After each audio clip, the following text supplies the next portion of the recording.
Friends, இன்று நம்மளுடைய இந்த பதிவில் நம்ம பார்க்குறது என்ன அப்படின்னு பார்த்தீங்கன்னா, இந்த பிரபஞ்சத்தில்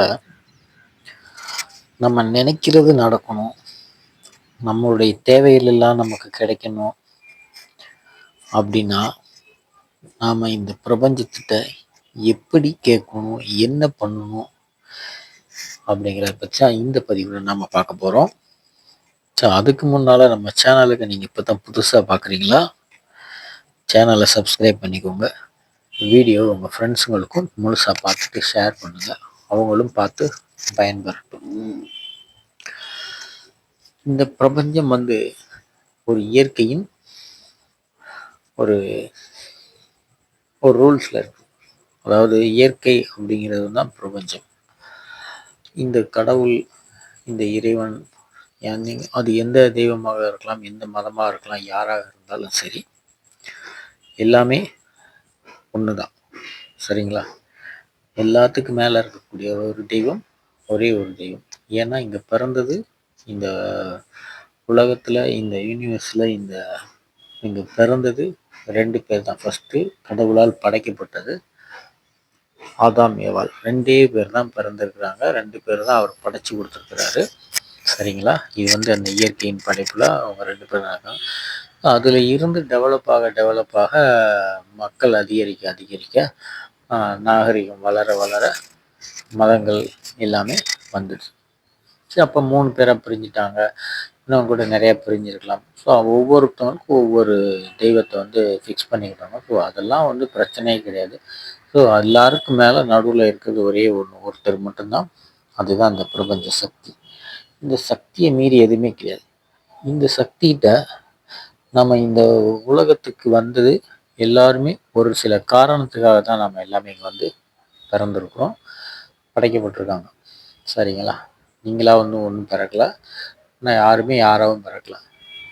எல்லாமே ஒரு சில காரணத்துக்காக இந்த பிரபஞ்சத்தில் படைக்கப்பட்டிருக்கோம். ஸோ அந்த வழியில் நம்ம ஃபாலோ பண்ணிட்டு போகணும். இதில் நமக்கு தேவையான சில விஷயங்கள்லாம் இருக்கும். உங்களுடைய லைஃப்பை மூவ் பண்ணுறதுக்காக நாகரிகம் வளர வளர நம்ம தேவைகள் அதிகரிச்சுக்கிட்டே போகும்போது நமக்கு நிறைய விஷயங்கள் இருக்குது. ஸோ இதில் நமக்கு ஒரு பொருள் வேணும், நமக்கு ஒரு இலக்கை அடையணும், ஒரு கொள்கையை நம்ம சந்திக்கணும் அப்படின்னா, ஒரு ப்ராப்ளத்தை சால்வ் பண்ணணும் அப்படின்னா, இந்த ப்ராப்ளம் எங்கேருந்து வருது அப்படின்னு பார்த்தீங்கன்னா, நம்மகிட்ட இருந்து தான் வருது. அதாவது அதை சரியாக நம்ம அதை வழி நடத்தலை, அதை சரியான ஒரு பாதையில் நம்ம கொண்டு போகலை அப்படின்னா ப்ராப்ளம் அங்கே தான் வருது. ஏன்னா இயற்கையின் படைப்பில் எல்லாமே சரியாக தான் போய்கிட்டு இருக்குது. சரியா? எல்லாமே சரியாக தான் போய்கிட்டு இருக்குது. இயற்கை அவங்க தான் நம்மளை படைச்சிருக்கிறாங்க. நம்ம பொறுப்பை நம்ம கையில் எடுக்கக்கூடாது. ஏன்னா அவங்க தான் எல்லாத்தையும் செய்யணும்.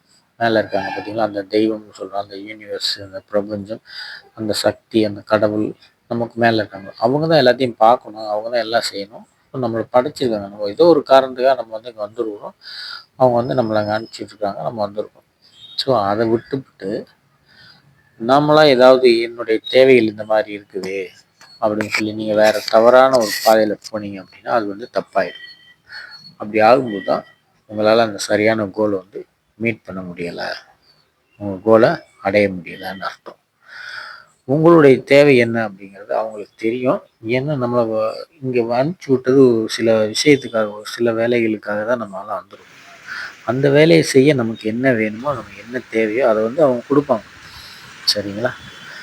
ஒரு இடத்துக்கு நம்ம போகிறோம் அப்படின்னா, ஒரு கம்பெனி, ஒரு ஆஃபீஸுக்கு போகிறோம் அப்படின்னா, உங்களுக்கு ஒரு வேலையை அந்த ஆஃபீஸில் கொடுக்குறாங்க அப்படின்னா, நீங்கள் அந்த வேலையை செய்வதற்கு உங்களுக்கு என்னென்ன பொருளெல்லாம் தேவைப்படும். ஒரு டேபிள் தேவைப்படும், ஒரு கம்ப்யூட்டர் சிஸ்டம் தேவைப்படும், அந்த மாதிரி உங்களுக்கு ஸ்டேஷ்னரி நிறைய தேவைப்படும். இது எல்லாமே அவங்க கொடுப்பாங்க, நீங்கள் எடுக்க வேண்டியது. ஏன்னா உங்களை நியமித்தது அந்த ஒரு கம்பெனி நியமிச்சிருக்காங்க. ஸோ அந்த வேலை செய்வதற்கு உங்களுக்கு தேவையான பொருள் என்னென்னவோ அதை அவங்க கொடுப்பாங்க. அப்போ நம்ம அடுத்த அந்த வேலையை நம்ம முடிச்சோம். அதே போல் நம்ம இயற்கை நம்மளை படைச்சிருக்காங்கன்னா, ஒரு சில வேலைக்காக நம்ம படைச்சிருக்காங்க. நம்மளுடைய தேவை என்னவோ அதை அவங்க கொடுப்பாங்க. நம்மளாக போய் எனக்கு இது வேணும், எனக்கு அதை கொடுத்துரு, இது கொடுத்துரு, நான் அதை வாங்க போகிறேன், இந்த வேலையை செய்ய போகிறேன், அந்த வேலையை செய்ய போகிறேன் நம்ம செஞ்சோம்னா அங்கே தான் வந்து நமக்கு வந்து தவறுகள் வந்து நடக்குது அர்த்தம். அப்படிப்பட்ட தவறுகள் நடக்கும்பொழுது தான் நம்ம வந்து சில பிரச்சனைகள் ப்ராப்ளத்தில் மாட்டிக்கும். அதாவது தேவையில்லாமல் வந்து நம்ம ஏதாவது ஒரு ஆசைப்பட்டு ஏதாவது ஒரு பொருளை வாங்கணும், கையில் பணம் இருக்காது, உடனே போய் நம்ம வந்து வெளியில் கடன் வாங்கி நம்ம வாங்கிடுவோம். அப்போது இந்த கடன் வந்து யார் கொடுத்தா?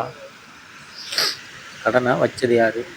நம்ம தேவையில்லாத ஒரு வேலையை செஞ்சதுனால நமக்கு அந்த கடன் வந்துச்சு. அதை நம்ம செய்யாமல் இருந்திருந்தோம்னா நமக்கு வந்து வந்திருக்காரு. சரிங்களா?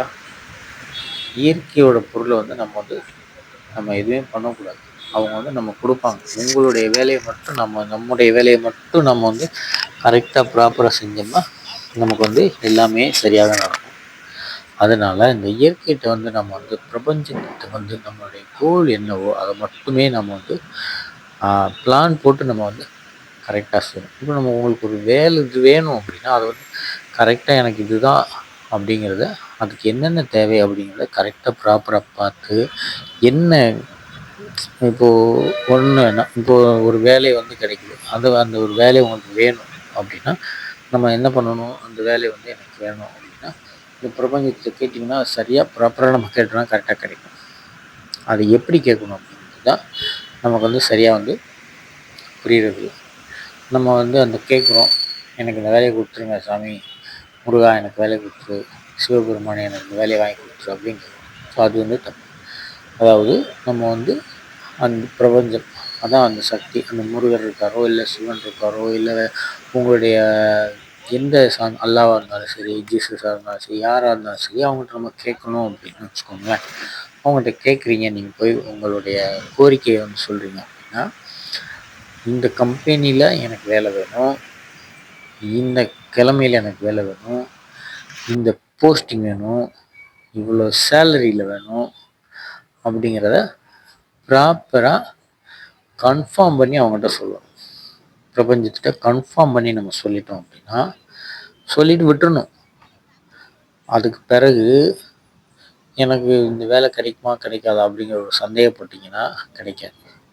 நமக்கு கிடைச்சிருமா, நம்ம கொடுப்பாங்களா, கொடுக்க மாட்டாங்களா, கிடைக்குமா கிடைக்காதா, நம்ம அந்த வேலைக்கு போக மாட்டோமா இப்படிங்கிற ஒரு இன்னொரு திங்கிங் வந்து இருந்தது, உங்கள் மனசில் இருந்தது அப்படின்னா நம்மளால் வந்து எதுவுமே பண்ண முடியாது.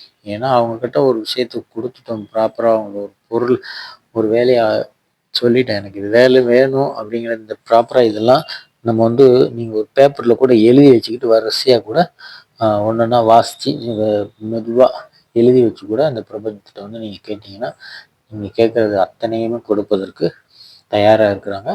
ஆனால் சரியாக கேட்கணும் அப்படிங்கிறது அவங்களுடைய இது. ஏன்னா அவங்கள்ட்ட வந்து சிஸ்டம் மாதிரி நம்ம பதிஞ்சிட்டோம் அப்படின்னா அது ரெக்கார்ட் ஆகிடுவாங்க. கரெக்டாக வந்து கிடைக்கும். இது வந்து எந்த நேரத்தில் கேட்டால் நமக்கு வந்து சரியாக கிடைக்கும் அப்படிங்கிறத வந்து நம்ம வந்து அடுத்த ஒரு வீடியோ பதிவில் வந்து போடுவோம்.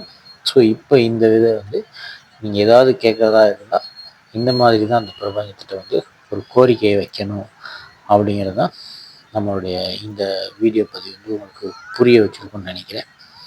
அதனால் அந்த பிரபஞ்சம் வந்து நம்மளை படைச்சிருக்காங்க அப்படின்னா நம்மளுடைய வேலையை மட்டும் நம்ம செய்யணும். நமக்கு என்ன தேவையோ அதை வந்து தெளிவாக கேட்டால் நமக்கு வந்து எல்லாமே கிடைக்கும் அப்படிங்கிறது தான் இந்த பதிவோட உண்மை. உங்களுக்கு எல்லாருக்கும் தெரிஞ்சிருக்கும், புரிஞ்சிருக்கும். மீண்டும் வந்து இதை மாதிரி ஒரு நல்ல ஒரு பதிவில் உங்கள் எல்லாரையும் வந்து சந்திக்கிறேன். அது வரைக்கும் உங்கள்கிட்ட இருந்து விடைபெற்று கொள்கிறேன். வீடியோ முழுசாக பார்த்த அனைவருக்கும் நன்றி நண்பர்களே, நன்றி.